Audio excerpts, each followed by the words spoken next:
पुष्प वाटिका में भगवती सीता जी ने माता जगदम्बा जी का पूजन करके आशीर्वाद प्राप्त किया। रघुनंदन राम जी ने भी परमात्मा का पूजन किया, अपने गुरु का आशीर्वाद प्राप्त किया। बिना आशीर्वाद प्राप्त हुए अच्छे संबंध नहीं होते हैं।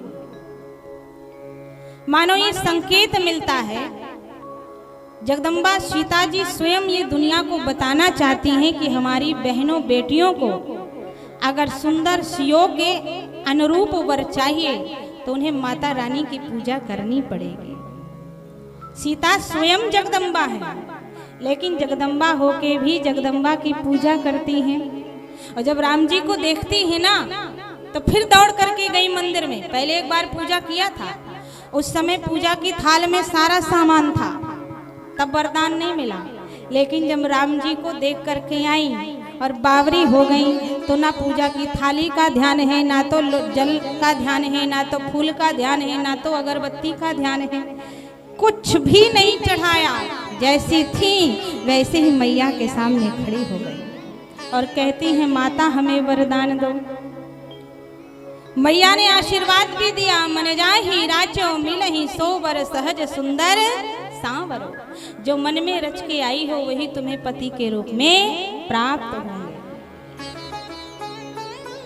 उधर रघुनंदन राम जी भी गुरुदेव जी के पास जाके सच्चा मन से बोल देते हैं, तो गुरु जी ने भी आशीर्वाद दे दिया।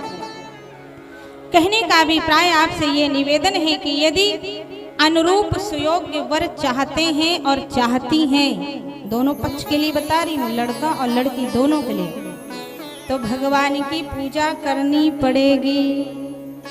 माताओं से एक प्रश्न करूं, सीता जी को राम जैसे पति मिले और रुक्मिणी जी को भगवान कृष्ण जैसे पति मिले, द्रौपदी को भीम अर्जुन जैसे पति मिले, किसके बल पर मिले? क्या उनके माँ बाप ने बहुत दहेज दिया था इसलिए, या वो बहुत खूबसूरत थी इसलिए? नहीं बंधु, पूजा के बल पर मिले।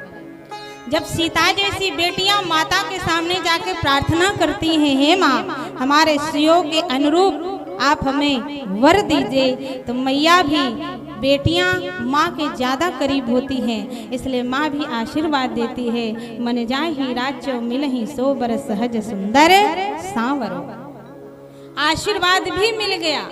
अब मन में बहुत सारे सपने लेकर के यज्ञ मंडप पे, रंगमंच पे भगवती सीता जी विराजमान होती हैं। कैसे होती हैं?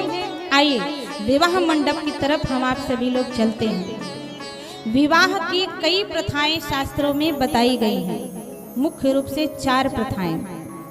कौन कौन सी प्रथा? पहली गंधर्व विवाह, दूसरा स्वयंवर विवाह, तीसरा प्रणव सम्मानित है और बहुत ही श्रेष्ठ है।